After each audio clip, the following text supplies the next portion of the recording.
கிருஷ்ணகிரி மாவட்டம் ஒசூரில் வெளிநாட்டு தொலைபேசி அழைப்புகளை உள்நாட்டு தொலைபேசி அழைப்புகளாக இணையதள இணைப்பு வாயிலாக சட்டத்திற்கு புறம்பாக மாற்றி 2.50 கோடி ரூபாய் அரசுக்கு வருவாய் இழப்பு ஏற்படுத்திய புகாரில் 2 இளைஞர்களை ஒசூர் மாநகர போலீசார் கைது செய்துள்ளனர். மேலும் இதற்கு பயன்படுத்தப்பட்ட 2 செல்போன்கள், கம்ப்யூட்டர், லேப்டாப் மற்றும் ரூட்டர்களை போலீசார் பறிமுதல் செய்துள்ளனர். இதையடுத்து நீதிமன்ற காவலுக்கு உட்படுத்தப்பட்டு இருவரும் சிறையில் அடைக்கப்பட்டனர். மேலும் இந்த முறைகேட்டில் தலைமறைவாக உள்ள கேரள மாநிலத்தை சேர்ந்த ஒருவரை ஒசூர் நகர போலீசார் தேடி வருகின்றனர்.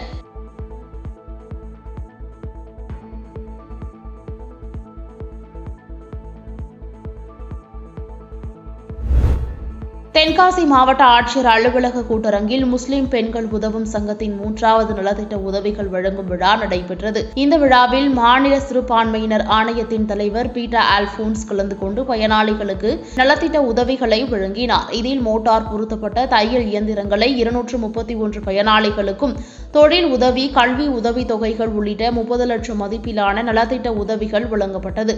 இந்நிகழ்ச்சியில் தென்காசி சட்டமன்ற உறுப்பினர் பழனி நாடார், உள்ளாட்சி பிரதிநிதிகள் மற்றும் பொதுமக்கள் என பலர் கலந்து கொண்டனர். இந்நிகழ்ச்சியை தொடர்ந்து பீட்டர் ஆல்போன்ஸ் செய்தியாளர்களை சந்தித்து பேசுகையில், தமிழகம் தனது சொந்த மாநிலம் என்பது போல என பிரதமர் மோடி பேசி வருவது தேர்தல் காலத்தில் பொதுமக்களை ஏமாற்றுவதற்காக சொல்லப்பட்ட வார்த்தைகள் என குற்றம் சாட்டியுள்ளார்.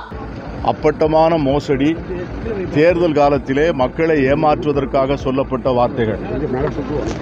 இந்தியாவிலே பெரும் வெள்ளச்சேதத்திற்கு, இயற்கை பேரிடருக்கு நிதி உதவி வழங்கப்படாத மாநிலம் தமிழகம் மட்டும்தான்.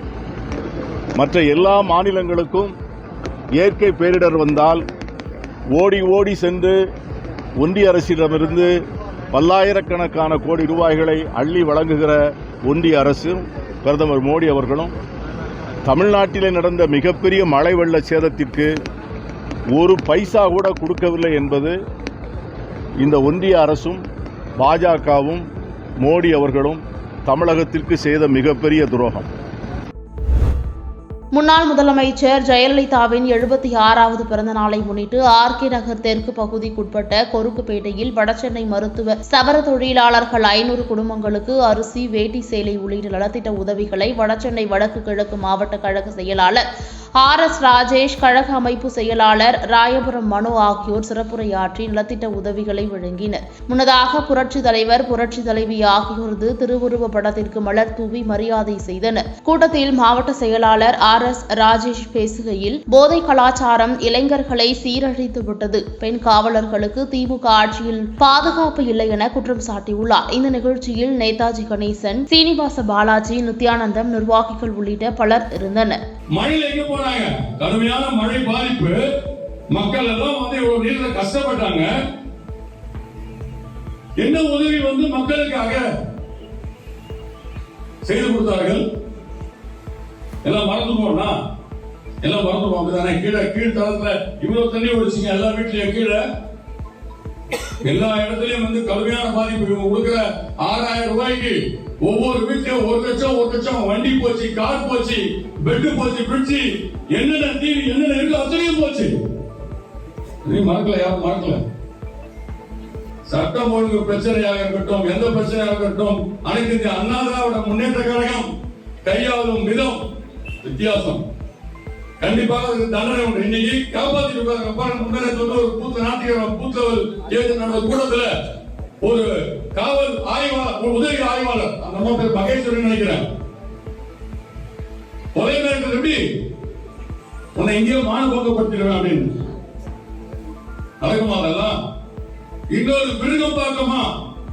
மக்களுக்கு பாலியல் தீண்டல், துன்புறுத்தல், வார்த்தை. நம்ம மக்கள் நம்மளாக காப்பாற்றணும், நம்மளுடைய உறவுகள் நம்மளாக காப்பாற்றணும். என்ன திட்டங்கள் கொடுக்கணுமோ, என்ன அவங்க அர்ப்பணிப்போடு செய்யணுமோ, அதாவது பேப்பர்ல எழுதிட்டு நோட் புக்கை போட்டு நாங்க எல்லாம் கொடுத்த விஷயம் இருக்கக்கூடாது. ஒரு சின்ன விஷயம் அடையாளமா இருந்தா கூட இந்த தெருவுல இந்த கட்டடத்தை கட்டி கொடுத்து அதுக்கு நான் பாதுகாப்பா நிக்கிற ஒரு விஷயம் தான் இருக்கணும். முதலமைச்சர் மு.க. ஸ்டாலின் சென்னை தலைமை செயலகத்திலிருந்து காணொலி காட்சி வாயிலாக 12.46 கோடி மதிப்பீட்டில் கட்டப்பட்ட தாராபுரம் அரசு கலை மற்றும் அறிவியல் கல்லூரியை திறந்து வைத்தனர். இந்நிகழ்ச்சியில் செய்தித்துறை அமைச்சர் மு. பி. சாமிநாதன் மற்றும் ஆதிதிராவிட நலத்துறை அமைச்சர் கயல்விழி செல்வராஜ், மாவட்ட ஆட்சியர் கிறிஸ்துராஜ், ஈரோடு பாராளுமன்ற உறுப்பினர் கணேசமூர்த்தி ஆகியோர் கலந்து கொண்டனர். தொடர்ந்து மாவட்ட ஆட்சியர் பேசுகையில் இவ்வாறு தெரிவித்தார். மாணவர்கள் பயன்பாட்டுக்கு அர்ப்பணித்துள்ள மாண்புமிகு தமிழ்நாடு முதலமைச்சர் அவர்களுக்கு மாவட்ட நிர்வாகத்தின் சார்பிலும், மாவட்டத்தில் உள்ள பொதுமக்கள் அனைவரின் சார்பிலும், மாணவ பெருமக்கள் சார்பிலும் எனது மனமார்ந்த நன்றியை பணிவுடன் தெரிவித்துக் கொள்கிறேன். 100 ஆண்டு பழமை வாய்ந்த தாராபுரம் தாலுகாவிலே இன்று ஒரு அரசு கல்லூரி, அரசு கலை மற்றும் அறிவியல் கல்லூரி. இங்கு இந்த பகுதியிலே வாழும் பயிலும் இளைஞர்கள், கிராமப்புற இளைஞர்கள் மற்றும் ஏழை எளிய மாணவர்கள் பெரிதும் பயனடைவார்கள். அவர்களது கல்வி பயணத்திலே இன்றைய நாள் ஒரு மைல்கல்லாக அமைப்போகிறது. இதில் ஒரு பெருமையான மகிழ்ச்சியான ஒரு விஷயம், முதலாம் ஆண்டு பயிலும் 173 மாணவர்களும், 2ஆம் ஆண்டு பயிலும் 173 மாணவர்கள் 90% முதல் தலைமுறை பட்டதாரிகள் ஆவார்கள். பாதகம் செய்பவரை கண்டால் நாம் பயங்கொள்ளலாகாது பாப்பா, மோதி மிதித்து விடு பாப்பா, அவர் முகத்தில் உமிழ்ந்து விடு பாப்பா. அண்மை செய்திகளை உடனுக்குடன் தெரிந்து கொள்ள இணைந்திருங்கள் இயம்நாடு தொலைக்காட்சியுடன்.